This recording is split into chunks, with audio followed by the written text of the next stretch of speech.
I've always been a huge fan of horror. Not necessarily the jump scare or the monster kind, but Asian horror where things are a bit more subtle, like shadows moving around in your peripheral, hair being found in the strangest of places, and weird noises coming from the attic that you're sure somebody must have died in at some point in the past.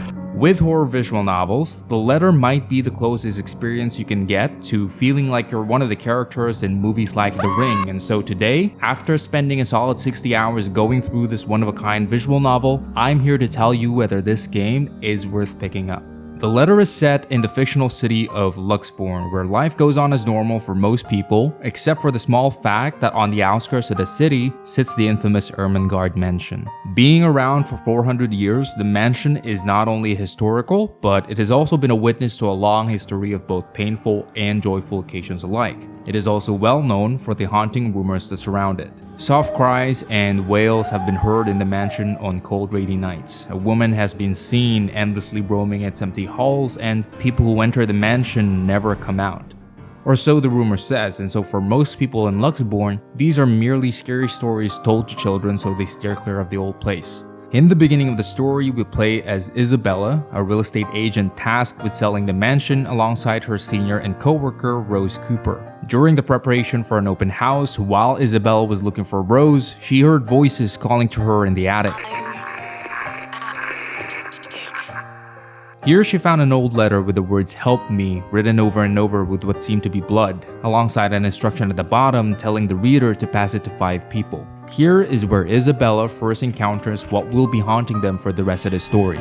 Who lives and who gets taken in by the curse, well, that's going to be up to you and the decisions you make as everything unfolds. As you can see, the premise of the letter is pretty straightforward. I mean, it's not the first time that a horror story has been set in a haunted mansion with a dark past. While the game does have some really nice artwork and chilling horror scenes, what separates this game from your everyday haunted mansion horror story is 3 things. First is the wide cast of characters that you're not only going to get to know, but you'll also have the opportunity to play as during each of the 7 chapters of the game. The whole story takes place in a 2-week time period, so you'll be jumping from POV to POV, slowly piecing the puzzle together in order to get the full story. As for the characters, there's Isabella, the real estate agent tasked with selling Ermengarde mansion. You'll meet her 3 friends, starting with Rebecca, who is a teacher in the local school, Zach, who works as a photographer, and Ashton, a detective working for the Luxbourne police. You'll also be playing the famous Wright couple, Luke and Hannah Wright, who end up buying the mansion, and then there's also the interior designer that they hired, Marianne. Some of them might seem cliche or even annoying in the beginning, but the characters in the letter are the reason why people who are a fan of this game actually became a fan of the game.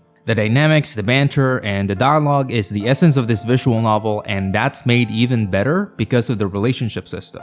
Choices that you make in this game have the chance to either make a positive or a negative impact on the relationships of the characters, and so having a negative, positive, or max relationship can take you to different branches of the storyline, and at the end can even lead to the characters getting together, as long as they're not dead, of course. Speaking of being dead, every single one of these characters have the potential to die at the end of their respective chapters if you make the wrong decision, which raises the stakes in the story.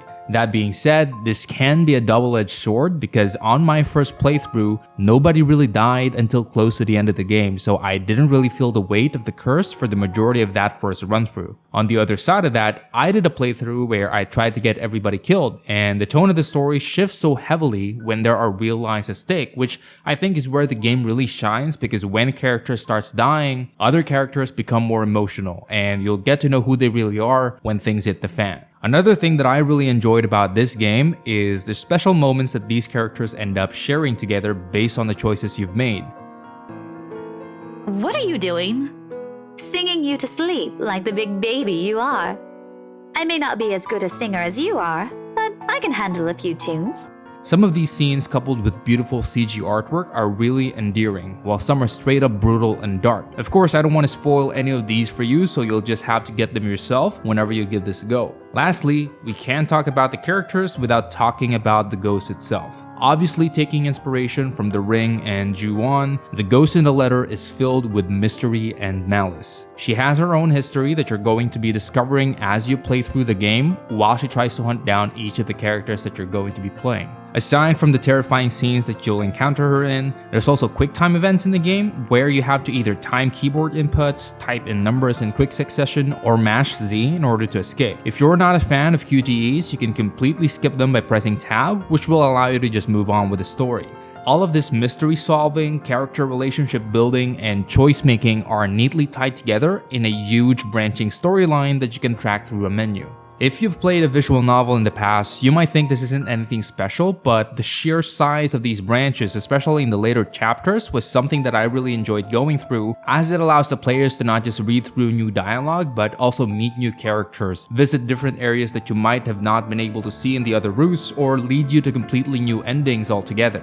And that's the third thing. The letter has a huge variety of endings that you can get. Some of them are slight variations of each other, while some of them changes the core of some of the characters themselves. But just to put things in perspective, you can get a combination of individual good and bad endings, friendship good and bad endings, romance endings, and true endings for each of the characters. If you've got a completionist mentality, you'll definitely enjoy going through the letter just because of the sheer amount of things that you can collect. And by things, I mean stuff like new scenes, artworks, and alternate endings, plus achievements. So those are the things that I really enjoyed about the game. Let's move on to the stuff that I didn't really enjoy as much and areas where I think the game could improve on. Voice acting. The voice acting in this game is a hit or miss. First of all, I think we should praise the game for even having voice acting in the first place, but there's quite a lot of scenes where the tone felt out of place or they just plain grind my ears with the main offender being Isabella. No offense to Amanda Lee, the voice actor. But then there's characters like Luke and Hannah where the game just wouldn't be the same without the amazing job that the voice actor did on them, especially with Luke. My poor, spoiled, wifey Hannah fucking Evans.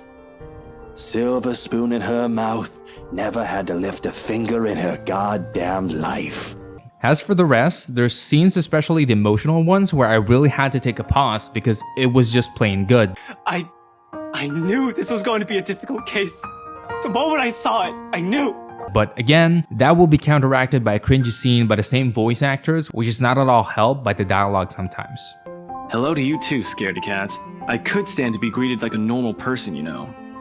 Another thing about the voice acting is the accents. I am by no means a connoisseur of the British accent, but there would be cases where some of the characters' original accent will slip out and take me out of my immersion. Same goes for characters like Rebecca and Marianne, who's supposed to be Scottish and Irish. Eventually, I just got used to it, and it didn't take away from my overall enjoyment of the game, but if you're the type of person who just cannot overlook this, then this might not be for you since it lasts pretty much until the end. Another criticism for the game is the amount of filler dialogue and internal monologue that these characters spew out. It's a little bit much, not gonna lie, to the point where on my second and third playthrough, I was skimming these dialogues because it felt like watching a Naruto episode where absolutely nothing of importance happens. If they lower the word count by a little bit, this wouldn't be too much of an issue, but as it is right now, I'll put it down as a con. Aside from the voice acting and the dialogue being cringy and too long at times, there's not a lot that I dislike about this game. You can say that the overall plot lacked depth or the ghost wasn't focused on enough, but I honestly didn't feel that way. I enjoyed it for what it is, and I think the straightforward story allowed the developers to focus more on the different facets of these characters as they go through different things and different routes. My personal recommendation to get the best experience while reading is for you to go completely blind on the first playthrough. Don't check whether your choices made a positive or negative impact with the characters,